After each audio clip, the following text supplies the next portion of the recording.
Sometimes in your program you need a variable that can only be one of a few specific, well-defined values. For example, a compass can only point north, south, east, or west. There is no in between and there is no other valid option. If you use a regular string to represent direction, someone might accidentally type a different word, make a spelling mistake, or pass in a completely unexpected value. The compiler would have no way of catching that mistake and it would only surface as a bug at runtime. Enum solved this problem. The word enum is short for enumeration. It allows you to define a fixed and restricted list of valid values that a variable of that type can ever hold. Once you define an enum, those are the only values that exist for that type. Nothing else is possible. Because an enum is actually a special kind of class in Java, it is much more powerful than a simple list of constants. Each value in an enum is actually an object. This means enums can have fields, constructors, and methods just like regular classes. You can attach additional data to each enum value and define behavior for each one, making enums a very expressive and flexible tool. When you use an enum, the Java compiler actively checks your work. If you try to assign a value that is not defined in the enum list, the program will not even compile. The error is caught immediately before the program ever runs. This prevents an entire category of bugs from ever reaching production and makes your code very clear and self-documenting to anyone reading it. Anyone who sees an enum type immediately knows the complete set of valid values without having to read documentation or search through the codebase. Let us walk through this code step by step. We have an enum called level and a class called testEnum.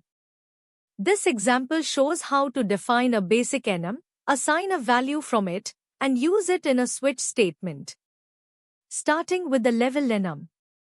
We define it using the enum keyword followed by the name level and then a pair of curly braces. Inside the braces we list the three valid constants, low, medium, and high. These are the only values that a variable of type level can ever hold. By convention, enum constants are written in all capital letters. The compiler will reject any attempt to assign a value to a level variable that is not one of these three constants. Now let us look at the main method inside testEnum. We declare a variable called myvar of type level and assign it the value level.medium. Notice that we access enum constants using the enum name followed by a dot and then the constant name. This makes it very clear where the value comes from and what type it belongs to. Then we use a switch statement to check the value of myvar. Switch statements work very cleanly with enums in Java. Inside the switch cases we write just low, medium, and high without repeating the level prefix. Java already knows that we are working with a level enum from the switch expression, so writing the prefix again inside the cases would be redundant. Each case handles one possible value and prints a corresponding message. The break statement at the end of each case prevents execution from falling through to the next case. Since myvar holds the value medium, the second case matches and the program prints medium level. The output is medium level. The key benefit shown here is type safety. Because myvar is declared as type level, it can only ever hold one of the three defined constants. If you tried to write myvar equals level.very high, the compiler would immediately give you an error because very high is not defined in the level enum. This compile time checking is what makes enums so much safer and more reliable than using plain strings or integers to represent a fixed set of values. Annotations are like sticky notes that you attach to your code for the Java compiler, other tools, or other developers to read. They do not change how the logic of your code works and they do not affect what the program actually does at runtime. But they provide very important metadata about how the code should be treated, checked, or processed. The most common annotation is override. You place this above a method in a child class to tell the compiler that you are intentionally replacing a method that already exists in the parent class. This serves as a safety net. If you make a typo in the method name or get the parameters wrong, the compiler will see the override annotation, realize there is no matching method in the parent class to override, and immediately give you a compile error. Without the annotation, the compiler would stay silent and your incorrectly named method would just become a brand new unrelated method, a subtle bug that could be very hard to find. Another very useful annotation is deprecated. This is like placing a warning sign on a piece of code that says this method is old, it may have problems, and it will likely be removed in a future version. Please stop using it and switch to the newer alternative. When other developers try to use a deprecated method, their code editor will show the method name with a line struck through it to visually warn them. Many tools will also generate warnings during compilation. This mechanism helps large projects stay clean and modern over time by giving developers a clear signal to migrate away from old code before it is removed entirely. Annotations can be created by Java itself, by frameworks like Spring or Hibernate, or you can define your own custom annotations. They are a powerful and flexible way to add structured information to your code without affecting its actual execution logic. Let us walk through this code step by step. We have three classes here: parent, child, and main. This example demonstrates two of the most commonly used built-in annotations in Java: override and deprecated. Starting with the parent class. It has one method called display that prints parent display. This is the method that child will override. Now looking at the child class. It extends parent and has two methods. The first method is display, marked with the override annotation above it. This annotation tells the compiler to verify that display actually exists in the parent class with the same signature. Since parent does have a display method, the override is valid and the compiler is satisfied. Child's version of display prints child display. If you had made a typo and written display instead of display, the compiler would see the override annotation, look for a method called display in parent, find nothing, and immediately give you a compile error. This is the safety net that override provides. The second method is old method, marked with the deprecated annotation. This annotation signals to every developer and every tool that this method is outdated and should no longer be used. If you were writing this code in a real editor like IntelliJ or Eclipse, the word old method would appear with a line struck through it whenever you try to call it, serving as a visual warning. The compiler may also generate a warning message. The method still works and the program still runs, but the annotation makes it very clear that this method is on its way out and should be replaced with something better. In the main method, we create a child object called obj.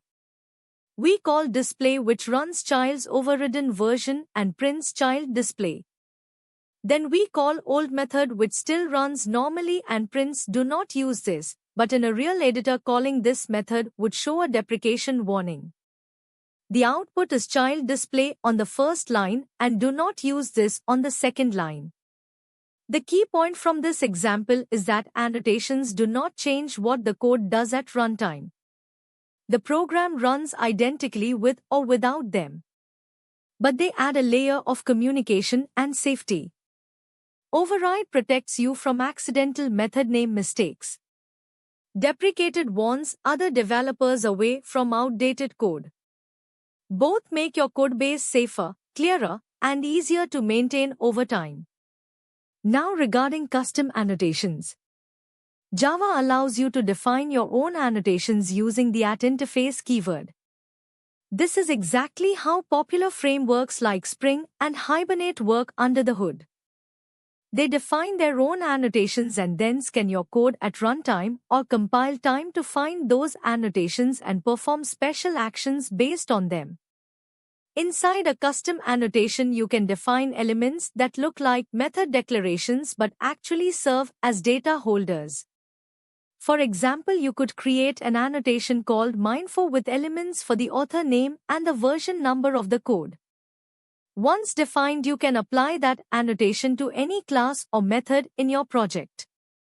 Later, you can write code that uses Java's Reflection API to search through your classes, find methods or classes marked with your custom annotation, and perform specific tasks based on the information stored in the annotation elements.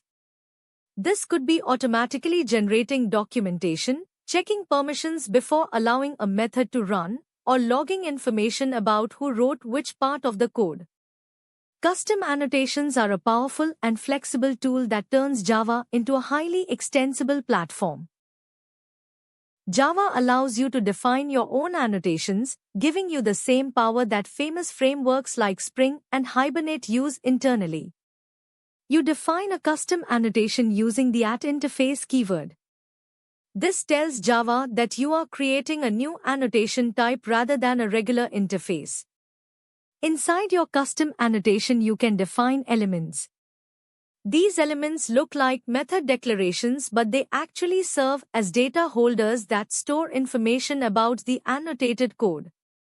For example, you could create an annotation called MINEFO with elements for the author name and the version number of the code.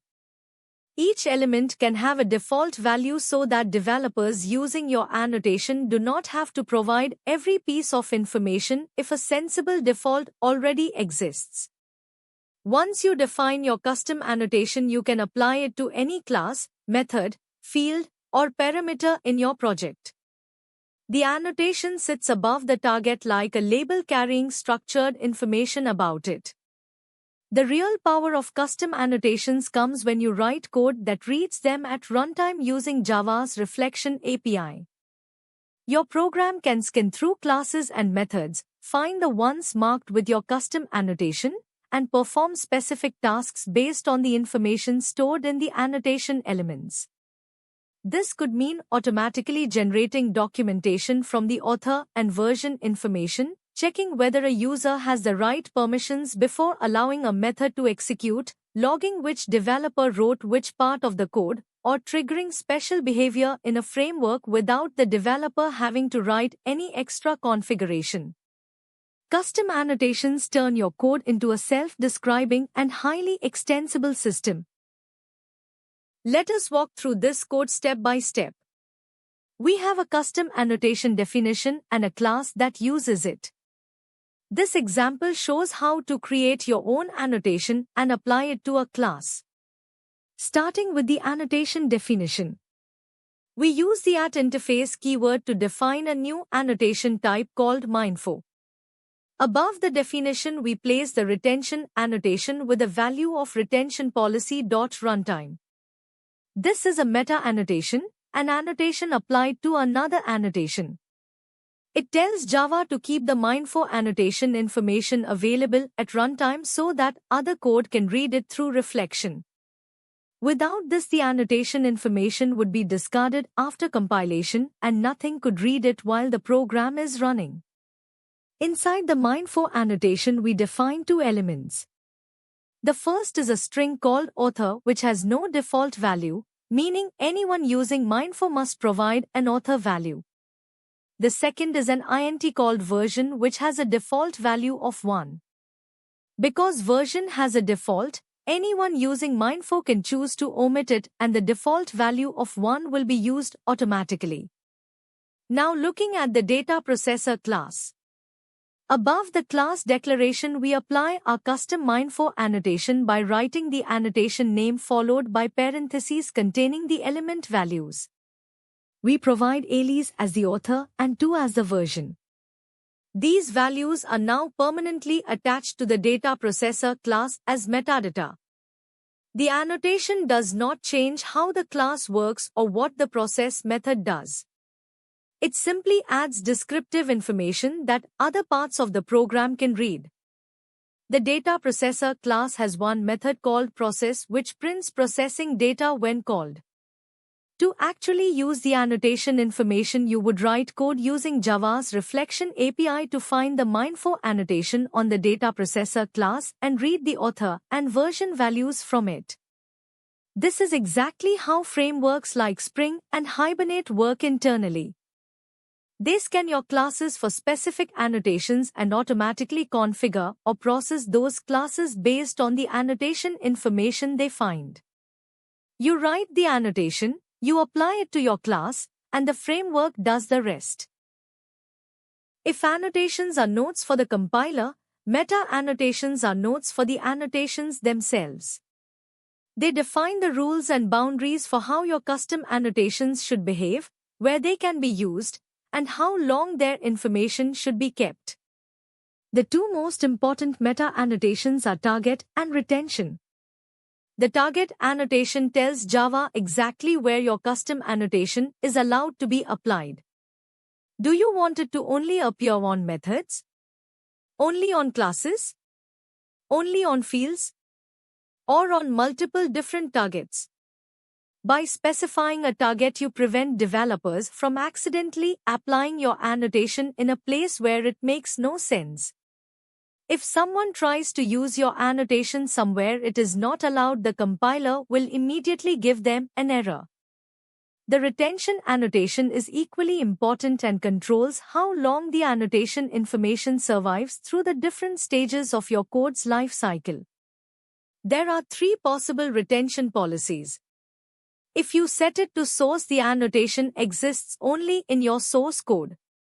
The moment the compiler processes the file, the annotation is completely discarded and nothing in the compiled output contains any trace of it. This is useful for annotations that are only meant to give hints to the compiler or to code analysis tools. If you set it to class, the annotation is kept in the compiled class file on disk, but the Java virtual machine does not load it into memory at runtime. This is the default retention level if you do not specify one explicitly. If you set it to runtime, the annotation stays attached to the code all the way through compilation, loading, and actual execution. While the program is running, other code can use Java's Reflection API to find these annotations and read their information. This is the retention level you need whenever you want your program to make decisions based on annotation data at runtime, which is how frameworks like Spring and Hibernate operate. Let us walk through this code step by step.